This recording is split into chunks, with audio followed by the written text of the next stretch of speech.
जिंदगी एक गवाही, जिंदगी एक गवाही। यसु के अजीम नाम में आप सबको सलाम। मैं हूं आपका होस्ट शाद जावेद और हम प्रोग्राम कर रहे हैं अपना जिंदगी एक गवाही। उम्मीद है आपको हमारा पिछला प्रोग्राम पसंद आया होगा और जिंदगी गवाहियों से भरी हुई है मेरे अजीजों, और इसी सिलसिले की कड़ी है कि आज हम अगला प्रोग्राम रिकॉर्ड कर रहे हैं। अगला प्रोग्राम आप सबके सामने लेके आ रहे हैं जिसमें कि हम अपनी अगले होस्ट को, जो कि बहन सिस्टर रूथ रुखसाना हैं, वो आज हमारे साथ इस प्रोग्राम में हैं। बहन के हवाले से बताता चलूं कि वो पेशे के एतबार से लॉयर हैं, एडवोकेट हाई कोर्ट हैं। इसके अलावा रूथ रुखसाना स्कूल सिस्टम को रन कर रही हैं, सोशल एक्टिविस्ट हैं, रेडियो पाकिस्तान पर प्रोग्राम करंट अफेयर्स के हवाले से एक प्रोग्राम भी चला रही हैं। आप बहुत सारी खूबियों की मालिक हैं, बहुत ज्यादा इंस्पिरेशन है उनकी यूथ के हवाले से। आज हम उनके जिंदगी के बारे में जानेंगे। जी बहन रूथ रुखसाना, कैसी हैं आप? मसीह में आपकी बहुत सलामती भाई, और तमाम सुनने वालों को भी मेरा बहुत प्यार और बहुत सलाम। मैं बिल्कुल ठीक भाई, और मैं उम्मीद करती हूँ खुदावन में कि आप भी बिल्कुल खैरियत से होंगे। जी, thank you very much sister Ruth, हमें वक्त देने का, हमारे इस प्रोग्राम में आने का। मैं मसाया गॉस्पेल टीवी की तरफ से, अपने चर्च कमेटी की तरफ से, पास्टर जुनैद और सारे मेंबरान की तरफ से आपको वेलकम करता हूँ। खुदावंद आपको बड़ी बरकत दे, और उम्मीद करते हैं कि हमारे देखने वाले, हमारे सुनने वाले आज इस प्रोग्राम की वसातत से आपकी जिंदगी के बारे में जानेंगे, और खास तौर पे जिंदगी एक गवाही, आपकी जिंदगी कैसे गवाही बनी, आपकी जिंदगी दूसरों के लिए कैसे गवाही बन सकती है, हम उस पर आज बात करेंगे। इससे पहले कि हम अपने प्रोग्राम को आगे बढ़ाएं, मैं चाहूंगा कि बहन आप अपने हवाले से, अपनी इब्तदाई तालीम के हवाले से, अपने करियर के हवाले से, कैसे ये सारी जर्नी आपने तय की, इस हवाले से हमारे देखने वालों को कुछ बताएं। थैंक यू सो मच भाई, मुझे इनवाइट करने के लिए, और मुझे बहुत अच्छा लग रहा है आपके इस प्रोग्राम में आकर। और जहाँ तक आपके सवाल का ताल्लुक है कि मेरी जर्नी कहाँ से स्टार्ट हुई, तो डेफिनेटली लंबी कहानी है। लेकिन लॉयर कैसे बनी, ये हमेशा से शौक था, बचपन से ही। मतलब जिस तरह से हर तरह से बच्चों की ख्वाहिश होती है, कुछ डॉक्टर बनना चाहते हैं, कुछ इंजीनियर बनना चाहते हैं, तो मेरे अंदर ये ख्वाहिश थी कि मैंने लॉयर बनना है। मैं छोटे होते भी अपने नाम के साथ हमेशा एडवोकेट लिखा करती थी। तो खुदा का शुक्र है, ख्वाब बहुत सारे लोग देखते हैं, लेकिन खुशकिस्मत तरीन वो होते हैं जो उन ख्वाबों को पाल लेते हैं। तो खुदा का शुक्र इस हवाले से। और फिर अगर सोशल एक्टिविस्ट होने का जहाँ तक ताल्लुक है, तो वो भी मैं बाय बर्थ हूँ, आई थिंक। सोशल एक्टिविस्ट जो ह्यूमन राइट्स के लिए काम करते हैं, क्योंकि उनकी जिंदगी का मकसद ये होता है, तो खुदा ने उनको पैदा इसी तरह से किया होता है। हम तमाम उन खसूसियात से कि दूसरों के लिए पेन लेना, दूसरों के लिए विजन रखना, दूसरों के लिए काम करना, उनके लिए तकलीफ अपने ऊपर ले लेना, शायद इन तमाम खसूसियात को अपने अंदर लेकर पैदा होते हैं। खुदावन की नजर से शायद हम इस दुनिया को देख रहे होते हैं, क्योंकि जब आप अपनी नजर से दुनिया को देखते हैं, तो आपको लोग बुरे भी लग सकते हैं, आप उनसे नफरत भी कर सकते हैं। लेकिन जब आप खुदावंद की नजर से दुनिया को देख रहे होते हैं, तो आपको किसी से भी नफरत नहीं महसूस होती। वो तमाम लोग जिनके बारे में शायद बात भी नहीं की जाती, उनके हवाले से बात करना भी हमारे माशरे में टैबू समझा जाता है, तो हम उनसे भी प्यार करने लगते हैं। कोई हमारे साथ बुरा भी कर रहा होता है, फिर भी हम बदले में अच्छाई कर रहे होते हैं। सो मैं समझती हूँ कि बाय बर्थ ही खुदावंद ने मेरे अंदर ये खसूसियात रखी थी कि मुझे पैशन था कि मुझे कम्युनिटी को, मुझे लोगों को सर्व करना है। लेकिन जब बड़े हुई, तो फिर खुदावंत ने जिन खसूसियात से मुझे आरास्ता किया था, उन्हीं को बुरे कार लाकर मैंने कम्युनिटी को सर्व करना शुरू किया। लेकिन मैं इस सारी बात से जलाल जो है वो अपने खुदावंत को देना चाहूंगी, क्योंकि उसी ने हिम्मत दी थी, उसी ने ताकत दी, उसी ने विजन दी, और उसी ने विजन्स को फिर पूरा करने का हौसला और कुव्वत दी। जी, बहुत अच्छा लगा इस बारे में जान के। खास तौर पे मुझे बहुत खूबसूरत ये बात लगी जब आपने कहा कि ये ड्रीम ऑफ चाइल्डहुड था, वकील बनना, लॉयर बनना, और आप बचपन में एडवोकेट लिखा करनी थी अपने नाम के साथ। तो खुदावंद की बरकत हमेशा आपके साथ रही है, उसने हमेशा आपको नवाजा है, उसने हमेशा अपना फजल आपकी जिंदगी पे रखा है, और जो ख्वाहिशात आपने अपनी बचपन में की, वो खुदावंद ने पूरी की। क्योंकि कलाम भी हम यही कहते हैं कि खुदावंद में मसरूर रहे, वो तेरे दिल की मुरादें पूरी करेगा। हम बारहा इस ज़बूर की आयत को पढ़ते हैं, और हमें आपकी जिंदगी से ये चीज नजर आ रही है कि आप खुदावंद में मसरूर रही, आपने उन ख्वाहिशात को खुदावंद के सामने रखा, और खुदावंद ने उनको पूरा किया। आप हक के लिए आवाज उठा रही हैं एज अ लॉयर। खुदावंद आपको भरपूर तरीके से इस्तेमाल करे। मैं अपने अगले क्वेश्चन की तरफ आऊंगा बहन। वो कौन से ऐसे मराहल जिंदगी के रहे जिनसे कि आपकी जिंदगी एक गवाही बनी? क्योंकि हमेशा हम लोग ऐसी चीजों से गुजरते हैं, ऐसी मुश्किलात से गुजरते हैं जहां पर हमें खुदावंद की मौजूदगी का बारहा एहसास होता है। हम जानना चाहेंगे कि वो कौन से ऐसे टाइम थे, वो कौन से ऐसे मराहल थे, वो कौन सी ऐसी मुश्किलात थी जिनसे कि आज आपकी जिंदगी एक गवाही है। भाई आपने मुश्किलात की बात की कि कौन सी मुश्किलात जिंदगी में फेस की। तो शुरू में तो कोई मुश्किल मैंने खैर जिंदगी में फेस नहीं की है। मैं हमेशा कहती हूँ कि लोगों की जो टेस्टिमनी होती है ना, लाइफ टेस्टिमनी, वो बड़ी थ्रिलिंग किस्म की होती है, बड़ी इंटरेस्टिंग किस्म की होती है कि यूं वो वहां से वहां गिरे, यूं इन मुश्किलात में पड़े और फिर गुनाहों में चले गए और खुदावंद ने उनका हाथ पकड़ा, खुदावंद उन्हें दोबारा वापस लेकर आया। तो मेरी जिंदगी की गवाही जो है वो बिल्कुल भी शायद थ्रिलिंग नहीं है, लेकिन मैं हमेशा बताती हूँ सबको कि अगर आप लूका की इंजील पढ़ें, लूका तबीब की मार्फत लिखी गई यीशु मसीह की इंजील, उसका 15वां बाब, तो जहाँ पर एक मुसरिफ बेटे की कहानी है।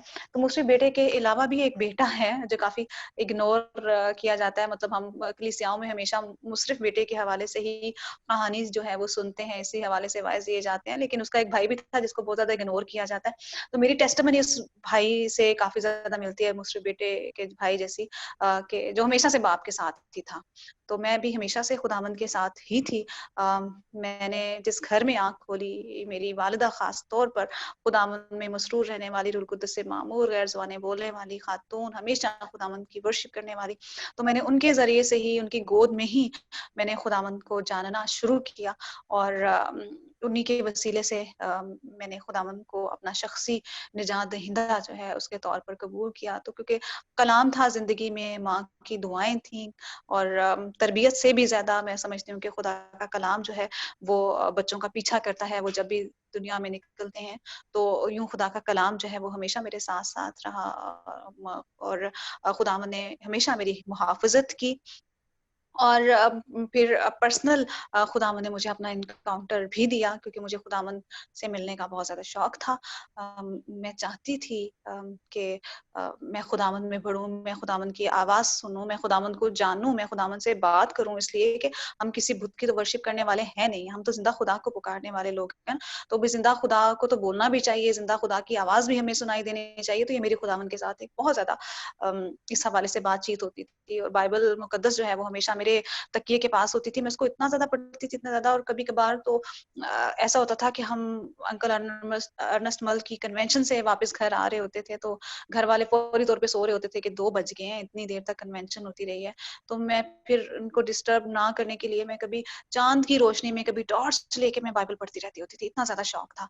तो हमेशा मतलब था कि खुदावंद के अंदर रिलेशनशिप में आगे बढ़ूँ और बिलखसूस जब मैं बाइबल मुकद्दस में से पढ़ती थी ना दानियेल के बारे में, कि खुदा का फरिश्ता दानियेल के पास जाता है और दानियेल को कहता है कि क्योंकि तू खुदा को अजीज था, इसलिए खुदावंद ने मुझे भेजा है कि तुझ पर अयां करूं होने वाली बातों के बारे में। तो मैं हमेशा वहीं पे रुक जाती होती थी और मैं खुदावंद से रोती थी, इल्तिजा करती थी कि खुदावंद अगर दानियेल तुझे अजीज था तो मैं अजीज क्यों नहीं हूं, तो मुझ पर चीजें क्यों नहीं रिवील करता, मुझे आने वाली बातों के बारे में, मुझे होने वाली बातों के बारे में क्यों नहीं बताता। ढेरों ढेर में रोती रहती थी। फिर यूहन्ना की इंजील में मैं यूहन्ना के बारे में जब पढ़ती थी कि यूहन्ना को खुदावंद अजीज रखता था, प्यार करता था, तो फिर भी मेरे अंदर बड़ी एक जेलसी सी आती थी कि मैं क्यों नहीं, ये क्यों। तो फिर एक लंबे अरसे तक मुझे ये शौक था कि खुदा मुझसे बात करे डायरेक्ट, जैसे लोग कहते हैं कि खुदा ने हमसे बात की, तो मतलब मुझे भी होता था कि मुझे भी खुदावंद की आवाज को सुनना है। तो फिर खुदावंद ने मुझे अपनी आवाज सुनाई और सबसे पहला कलाम जो था वो उसी हवाले से खुदावंद ने मुझसे किया, जो मेरी वो जलन थी कि मैं क्यों नहीं, मैं डैनियल की तरह मैं खुदा कैसे खुदा तूने मुझे कभी अजीज नहीं कहा, डैनियल को तू अजीज कह रहा है। तो खुदा ने मुझे सबसे पहला कलाम ये किया था कि डैनियल तो अजीज था, तू लाडली है।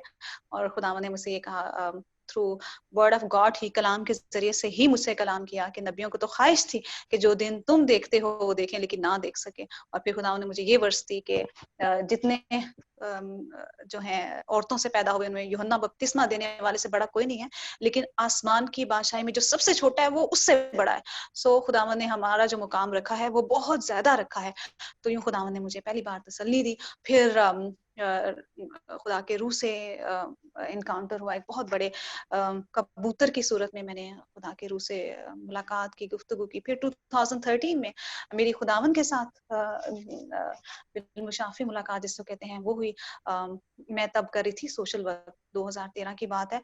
बॉम्ब ब्लास्ट हुआ था ऑल सेंट चर्च में, और काफी ज्यादा खुदा ने पहली दफा मुझे बड़े लेवल पर एज सोशल एक्टिविस्ट इस्तेमाल होने के लिए खड़ा किया था। मैं बहुत डरती थी, कहती थी नहीं लोग तो मुझे कुछ देंगे ही नहीं, लोग तो मेरा साथ ही नहीं देंगे। लेकिन मैं खुदावंद के आगे लास्ट चीज जो मैंने रखी थी वो ये मैंने रखी थी कि खुदावंद मेरे सामने कोई एग्जाम्पल नहीं है। मैंने देखा नहीं कि हमारी कम्युनिटी में से कोई लड़की खड़ी हुई हो या किसी भी कम्युनिटी से कोई लड़की खड़ी हुई हो और लोगों ने उसका साथ दिया हो। तो खुदा ने फिर मुझसे कलाम किया कि एग्जाम्पल नहीं है, लेकिन मैं तुझे एग्जाम्पल बनाऊंगा, ना सिर्फ तेरी जनरेशन के लिए बल्कि आने वाली कई जनरेशन के लिए।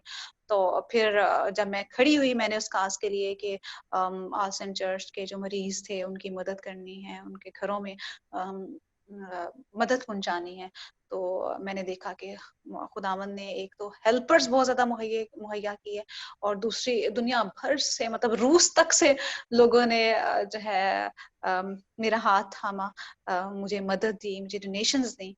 और फिर उसी दौरान में जब मैं ये काम कर रही थी तो एक दिन मैं बड़ी थक गई, क्योंकि मुख्तलिफ लोग मुख्तलिफ तरीकों से मुझे डोनेशन भेजते थे और मैं भागती रहती थी कलेक्ट करने के लिए ना। तो एक दिन मैं बहुत थक गई थी और मैं बस लेटी हुई थी, तो खुदावन से मेरी मुलाकात हुई, और खुदावन ने मुझसे बात की, मुझे बरकत दी।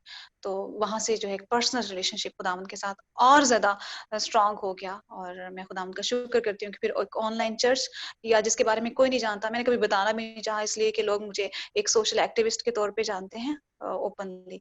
तो मुझे लगता है कि बस ठीक है, अभी तक यही ठीक है। लेकिन खुदावन इस ऑनलाइन चर्च के जरिए से स्काइप पर जो हम करते हैं, बहुत सारी रूहें बचाई, और ना सिर्फ उनको बचाया बल्कि वो अपने अपने ममालिक में, अपने अपने शहरों में अब एज लीडर्स खुदावन ने उनको खड़ा किया।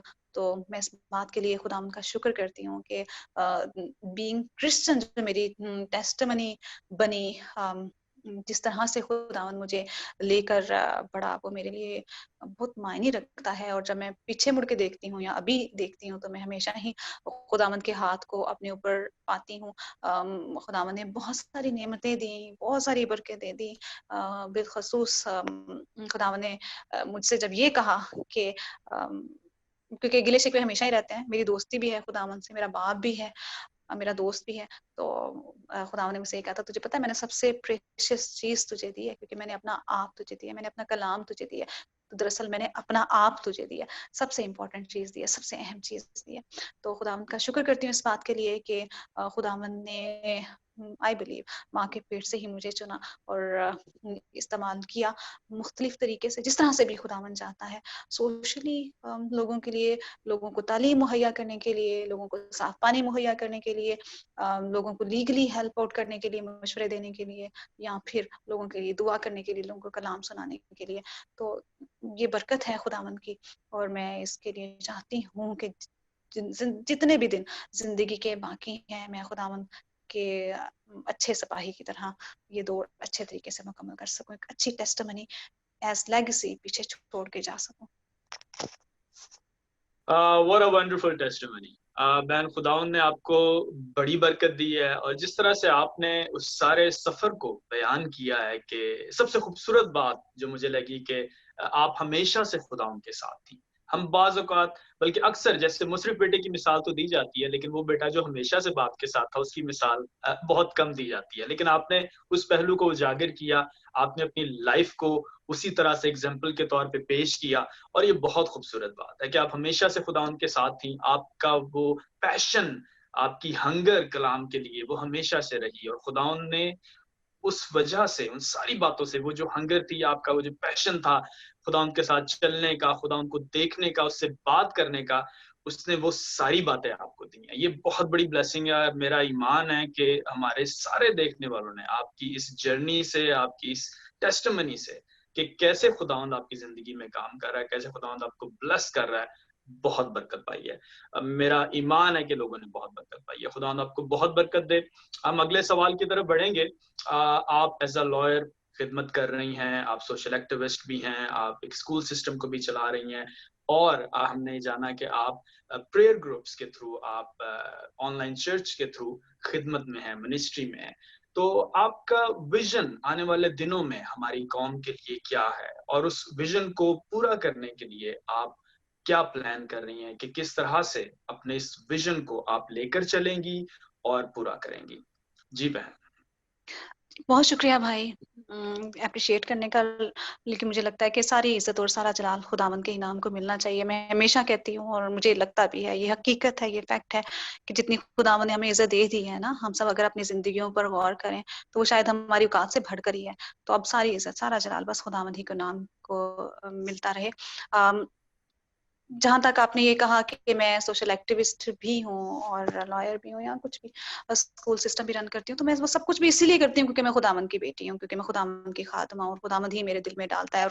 और लोगों को लगता है कि मैं बस अचानक ही उठ जाती हूँ एक दिन ख्वाब में देखकर और अगले दिन मैं शुरू हो जाती हूँ बगैर पैसों के, बगैर किसी प्लान के कि मुझे स्कूल बनाना है, मुझे किसी कैंसर पेशेंट को बचाना है, मुझे साफ पानी लोगों तक मुहैया करना है। ऐसा कुछ भी नहीं है।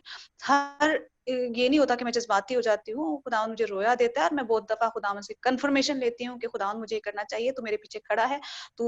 और मैं बहुत सारी जदून की तरह, जिस तरह से जदून ने खुदावंद के आगे चीजें रखी कि खुदावंद मुझे कंफर्म करे तो फिर मैं आगे बढ़ूंगा। तो लाइकवाइज खुदावंद माइंड नहीं करता जब आप खुदावंद से कंफर्मेशन लेते हैं, 2 दफा 3 दफा, तो मैं भी खुदावंद से कंफर्मेशन लेती हूँ। स्कूल के हवाले से भी जब मुझे बनाना था, मैंने बहुत दफा खुदावंद से कंफर्मेशन ली थी, उसके बाद मैंने कदम उठाया था और इसीलिए मैं कामयाब हुई, क्योंकि मैंने खुदावंद को ही अपने आगे रखा था। खुदावंद से कहा था, खुदावंद तू आगे चलेगा तो इट्स ओके, वरना तो सवाल ही पैदा नहीं होता। तो अगर मैं कुछ भी हूँ, अगर मैं कुछ भी करती हूँ, तो मैं इसलिए करती हूँ कि मैं खुदावंद में हूँ और खुदावंद मुझे विजन देता है। और बल्कि मैं एक टेस्टिमनी भी यहाँ पर शेयर करना चाहती हूँ, और मैं आज इस प्रोग्राम में भाई आपको बताना चाहती हूँ, मैं वो शेयर कर रही हूँ जो मैंने पहले कभी किसी प्रोग्राम में शेयर नहीं किया, लेकिन मेरे दिल में हमेशा रहा कि काश इस हवाले से मुझसे पूछा जाए और मैं शेयर करूं। तो मेरी जो स्कूल बनाना है उसमें भी टेस्टिमनीज भरी पड़ी हैं। ये तो अलग टेस्टिमनी है कि खुदावंद ने कैसे फाइनेंसेस पूरे किए, कैसे मौजज़ाना तौर पे 2 महीनों के 2.5 महीनों के अंदर अंदर स्कूल बिल्डअप हो गया, किस तरह से सब चीजें हो गई। एक ऐसी जगह पे जहाँ पे बिजली पानी नहीं है, स्कूल का तस्वुर नहीं है, एक स्कूल बना। इसके अलावा बहुत सारी टेस्टिमनीज जो मेरे साथ साथ रही। एक मैं शेयर करना चाहूंगी बिलखसूस कि वहां पर बहुत सारे मेरी टीम थी, टीम के लोग थे थर्ड पार्कर में जो मेरी मदद कर रहे थे स्कूल बनाने के लिए। एक एडवोकेट भी थे जो कि हिंदू थे ना, तो वो एथियस्ट हैं। तो उन्होंने मुझे बताया कि वो खुदावंद पर बिलीव नहीं करते हैं। मैंने कहा मैं हिंदू भी नहीं हूँ, मैं बस एथियस्ट हूँ। तो मैंने कहा फिर खुदा ने आपको बहुत सही बंदे के साथ मिला दिया है, क्योंकि मैं तो खुदा पर बिलीव करती हूँ। उन्होंने कहा मैं नहीं करता। मैंने कहा चलें कोई बात नहीं, आप करने लगेंगे। सो हुआ ये कि मैं खुदावंद से कह रही, मैंने कहा खुदावंद इस बंदे ने मेरी इतनी हेल्प की है, वॉलंटियर इतना ज्यादा स्कूल बनाने के लिए, कि दरअसल उसी मेन हाथ को खुदावंद ने इस्तेमाल किया मेरे लिए, मेरे टीम लीडर होकर। मैंने कहा खुदावंद इनका बड़ा एहसान है, मैंने तो इनको 1 रुपया भी नहीं दिया, तो मैं तो इनके एहसान के अंदर आ गई हूँ, अब मेरा एहसान बस उतरना चाहिए। ऐसे मैं सोच रही थी, तो मुझे कॉल आई उसी एडवोकेट की। तो उन्होंने मुझे ये कहा कि मैं बहुत परेशान हूँ, 3 दिन हो गए हैं, मेरी भांजी जो कि 14 साल की है, उसकी नजर चली गई है, मुकम्मल तौर पर ब्लाइंड हो चुकी है और हम बहुत परेशान हैं। तो मैंने कहा उफ, एटलीस्ट आप मुझे बताते तो सही, 3 दिन हो गया, आप इतनी परेशानी में आप मुझे बता भी नहीं रहे, तो मैं दुआ तो कर सकती थी ना कम से कम। तो उन्होंने कहा हाँ, लेकिन मैं बहुत ज्यादा, पूरा खानदान परेशान है कि एक जवान बच्ची की नजर अचानक चली गई है। खैर मैंने उनके लिए प्रेयर की और ससरी सी प्रेयर की। खुदावंद ने मुझे बताया कि कल 2 बजे या 2 बजे के करीब जो है बच्ची की आंखें बिल्कुल सही हो जाएंगी, खुदावंद उसकी नजर वापस लेकर आएगा। और वो जब उसको डॉक्टर के पास लेकर जाएंगे तो डॉक्टर बताएगा कि इस बच्ची को कुछ भी नहीं है और उसकी नजर जो है वो 6/6 है। तो रात को ये खुदावंद ने मुझे बताया और मैं भूल गई बताना। सुबह फिर खुदावंद के रूह ने मुझे याद कराया। मैंने पूरे तौर पे कॉल की और मैंने कहा कि उन्होंने एडवोकेट साहब से कहा कि जिस खुदा को आप नहीं मानते, उस खुदा ने मुझे ये बताया है कि आज 2 बजे आपकी जो भांजी है उसकी आंखें बिल्कुल ठीक हो जाएंगी, वो देखना शुरू हो जाएगी। और मुझे तो नहीं पता कि वो 6/6 थी उसकी नजर, लेकिन खुदावंद ने, जिस खुदा को आप नहीं मानते, उसने मुझे ये बताया है कि उसकी आई साइट 6/6 थी और 6/6 ही वापस आएगी। और आप उसे डॉक्टर के पास जरूर लेके जाइएगा, क्योंकि डॉक्टर ये कहेगा कि इसको कुछ भी मसला नहीं है। तो इतने यकीन से कहा कि उनको तसल्ली आ गई। और मैंने कहा पता नहीं आपको तसल्ली आ रही है या नहीं। उन्होंने कहा नहीं, जिस यकीन से आप कह रही हैं मेरे अंदर तसल्ली आ रही है। खैर जब शाम हुई तो मैंने कहा अभी तक कोई कॉल नहीं आई, तो 3 बजे के करीब उनकी कॉल आई और उन्होंने मुझे बताया। तो ही वॉज रियली एक्साइटेड। उन्होंने कहा कि वाकई ऐसे हुआ है, मेरी भांजी की जो नजर है वो टोटल वापस आ गई है और हम उसे डॉक्टर के पास लेकर गए हैं और डॉक्टर ने कहा कि इसे कुछ भी नहीं था। तो खुदा उनका शुक्र करते हैं किस तरह से खुदा ने मेरे मुझे लगा कि हाँ कहीं ना कहीं जो एहसान था वो उतरा है। तो मैं खुदा का शुक्र करती हूँ कि जिंदगी सोशल एक्टिविटीज में भी ऐसा नहीं है कि मैं ऐसी सोशल एक्टिविस्ट हूँ जो खुदा के बगैर, दुनिया भर में शायद होंगे ऐसे एक्टिविस्ट जो अपने ओन पर बहुत कुछ करते होंगे, लेकिन मैं खुदा के बगैर कुछ भी नहीं करती। मैं गवाही देना चाहती हूँ कि मैं जो कुछ भी करती हूँ वो खुदावंद के अंदर रहकर, खुदावंद की रहनुमाई में पल पल खुदावंद के रास्ते पर होते हुए मैं कर पाती हूँ। तो मैं शुक्र करती हूँ उन सब टेस्टिमनीज के लिए जो उसके बीच में खुदा मुझे देता है। और एक और टेस्टिमनी मैं आपके साथ शेयर करना चाहूंगी, टाइम ज्यादा ना हो जाए, अगर आप देख लीजिएगा, अगर चला सके तो चला दीजिएगा। कि जब मैं पानी के लिए वहां पर काम कर रही थी थर्ड पार्कर में, तो वहां पर बहुत सारी और टेस्टिमनी, लेकिन मेन टेस्टिमनी ये कि कहा ये जा रहा था कि साफ पानी नहीं निकलता और मुझे बड़ी टेंशन हो रही थी। मैंने कहा खुदा सब कुछ कर दिया है, अब साफ पानी निकालना तो मेरी तो जिम्मेदारी नहीं है, मैं कर नहीं सकती, मेरा इख्तियार में नहीं है। और मैं रो रो के मैं बहुत रोई मैं।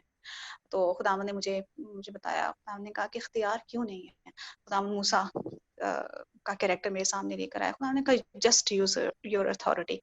तो खुदावंद का शुक्र हो कि वहां से जो पानी निकला वो बहुत साफ सुथरा, बहुत मीठा, शफाफ निकला।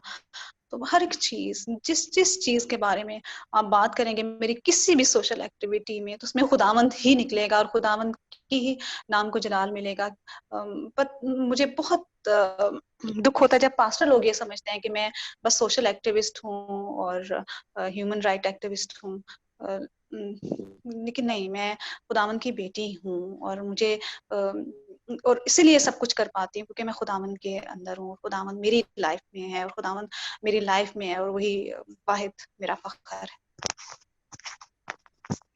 हमने सुना कि कैसे बहन ने खुदावंद की मर्जी को अपनी जिंदगी में रखा, हमेशा से खुदावंद की मर्जी अफजल समझी, उसके कलाम के मुताबिक अपनी बातों को लेकर चली और उस अथॉरिटी को जो खुदावंद ने हम सबको दी है, बहन रूत ने इस्तेमाल किया, दुआ के जरिए खुदावंद से मांगा और खुदावंद ने उनको दिया। अमेजिंग टेस्टिमनीज बहन, हमारा प्रोग्राम ही जिंदगी एक गवाही है और बेशक हम सब की जिंदगियां गवाहियों से भरी हुई हैं और शायद अगर हम उन गवाहियों का जिक्र करना शुरू हों या उनको शेयर करें तो ये एक प्रोग्राम क्या बहुत सारे प्रोग्राम्स भी काफी नहीं होंगे। लेकिन फिर भी हमें खुशी है कि आपने अपने विजन को खुदावंद की मर्जी के मुताबिक रखा है और हमेशा आप खुदावंद के साथ चलती आई हैं और आगे भी चलेंगी। खुदावंद आपको इसी तरह अपने जलाल के लिए इस्तेमाल करता रहे और मेरा ईमान है कि खुदावंद आपके जरिए बहुत सारी जिंदगियों को बदलेगा। सोशल वर्कर के तौर पे, as a lawyer, as an educator, जिन जिन शोबों में भी आप कर रही हैं, काम कर रही हैं, वो खुदावंद की मर्जी से है। और जैसे कि आपने कहा कि आप खुदावंद की बेटी हैं, तो मेरा कवी ईमान है कि जब आप इस ईमान से लोगों से बात करती हैं तो खुदावंद अपना काम आपके थ्रू करता है। आमीन। अपने आखिरी सवाल की तरफ आएंगे। बहन, आप क्या पैगाम देना चाहेंगी हमारी आज के नौजवान नस्ल को, हमारे लोगों को, हमारी कौम को, जो लोग भी ये प्रोग्राम देख रहे हैं, इस प्रोग्राम की वसातत से आप क्या मैसेज शेयर करना चाहेंगी हमारे लोगों के साथ? जी भाई, मैसेज का जहां तक ताल्लुक है तो मैं तो ये कहना चाहूंगी कि ये वक्त है कि जुड़ जाएं खुदावंद के साथ।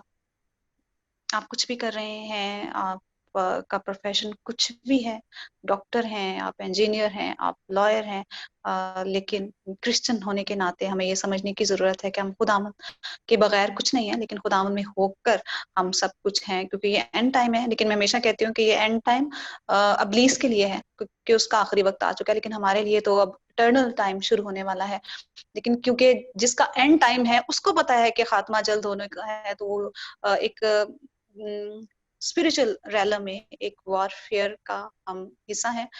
कोई जंगबंदी नहीं है किसी किस्म की, और कोई रिलैक्स होने का मौका नहीं है क्रिश्चियंस के लिए, और ना ही रिलाय करने का मौका है कि कोई पादरी आएगा आपको कलाम सुनाएगा, या पादरी ही की जिम्मेदारी है कि वो खुदावंद को प्रीच करेगा। आपको समझने की जरूरत है कि खुदावंद की आमद जो है वो बिल्कुल करीब आन पहुंची है, और रूहानी रैलम में जो जंगें हैं हमारी वो शदीद जंगें हैं। ये वो एंड टाइम है जिसके बारे में हिजकिय्याह की किताब उसके दूसरे बाब में, और फिर अमाल की किताब उसके यूएल की किताब उसके दूसरे बाब, अमाल की किताब उसके दूसरे बाब में लिखा हुआ है कि आखिरी दिनों में मैं अपने रूह में से हर बशर पर डालूंगा। ठीक है, हर लिखा हुआ है, ये नहीं लिखा किसी किसी बशर पर अपने रूह में से डालूंगा, लिखा है हर बशर। ठीक है, सो अगर आप रूह कुदस से मामूर नहीं है, मांगिए एज अ राइट। ठीक है, तो खुदावंद के रूह से मामूर होकर जंगे लड़ना सीखिए, जंगे लड़नी पड़ेंगी। और खास तौर पर अगर आप फ्रंट लाइनर हैं, आप खुदावंद को प्रीच करते हैं, खुदावंद से शफायत करने वाले हैं, लोगों के लिए खड़े होने वाले, कहानत की खिदमत सर अंजाम देने वाले हैं, तो आप ज्यादा खतरे में हैं, आपको खुद भी दुआओं की बहुत ज्यादा जरूरत है। सो खुदावंद में आप जाग जाइए, खुदावंद में उठ खड़े हों, जहां कहीं पर भी हैं आप अपने पर्सनल रिलेशनशिप को, नौजवानों अपने पर्सनल रिलेशनशिप को खुदावंद के साथ स्ट्रॉन्ग कर लीजिए, उसी में हमारी हर तरह की कामयाबी है, और फिर दूसरों को खुदावंद के पास लेकर आने का सबब बने, क्योंकि 2 घड़ियां रह गई हैं। यीशु ने पतरस से कहा था क्या तुम मेरे साथ 2 घड़ी भी ना जागे, तो अब बिल्कुल खात्मे के करीब हम पहुंच चुके हैं, यीशु मसीह आने वाला है, कि ये ना हो कि यीशु हमसे भी शिकवा करे कि तुम मेरे साथ 2 घड़ी भी ना जाग सके। तो एंड टाइम है, खुदावंद अपने मजदूर होने के लिए खुदावंद ने हमें भर्ती किया है, जो एंड आखिरी वक्त में जो भर्ती हुए थे, तो अपनी खिदमत को समझें, और खास तौर पर रूहानी जंगों को लड़ने के लिए हम इर्द गिर्द देखते हैं ना, आरजू का केस देख लिया और इस किस्म के दूसरे केसेस, तो हमें समझने की जरूरत है, अपनी अपनी रिस्पॉन्सिबिलिटीज को पूरा करने की जरूरत है। सब कुछ चर्च के ऊपर ना छोड़ दें, बल्कि निकलें और खुदावंद के नाम को जलाल देने के लिए इन एंड टाइम्स में खुदावंद में जड़ पकड़ते जाएं, मजबूत होते जाएं, और इस रेस को अच्छे तरीके से अच्छे सिपाही की तरह मुकम्मल करें। खुदावंद आपको बड़ी बरकत दें। आमीन। बहुत खूबसूरत मैसेज दिया बहन ने हमारे सारे देखने वालों को कि पर्सनल रिलेशनशिप खुदावंद के साथ होना कितना जरूरी है। तो मेरे अजीजों, बहन रूत रुखसाना की गवाही आपने सुनी, उनकी जिंदगी के हवाले से आपने जाना कि कैसे खुदावंद ने उनकी जिंदगी में बड़े बड़े काम किए, कैसे उनकी जिंदगी एक गवाही बनी, और क्या वजह थी, क्योंकि वो हमेशा से खुदावंद के साथ थी। उन्होंने हमेशा से खुदावंद के कलाम को फौकियत दी, उन्होंने हमेशा से दुआ में वक्त गुजारा, उन्होंने हमेशा से खुदावंद के लोगों के लिए कुछ करने का जज्बा रखा। और हम देख रहे हैं कि खुदावंद कैसे उनको जनरेशंस में यूज कर रहा है, कैसे उनको नेशंस में यूज कर रहा है, कैसे उनकी जिंदगी लोगों के लिए गवाही बन रही है। थैंक यू वेरी मच बहन, खुदावंद आपको बहुत बरकत दे। आपके सारे प्रोजेक्ट्स जो चल रहे हैं और आने वाले हैं, उनमें भी खुदावंद आपको इसी तरह इस्तेमाल करता रहे। मैं मसाया गॉस्पेल चर्च की पूरी टीम की जानिब से आपको शुक्रिया कहता हूँ, और आप सब देखने वालों को एक दफा फिर बहुत शुक्रिया आपके वक्त का। और हमेशा की तरह एक बात फिर कहना चाहूंगा, Messiah gospel TV YouTube channel को, फेसबुक पेज को जरूर लाइक कीजिए, क्योंकि ये आप मेरे या हमारे मीडिया के लिए या हमारे पासबानों के लिए नहीं कर रहे, बल्कि खुदावंद के लिए कर रहे हैं, ताकि इसी तरह लोगों की जिंदगियों की गवाहियां मजीद लोगों तक पहुंच सके। अपना ख्याल रखिएगा।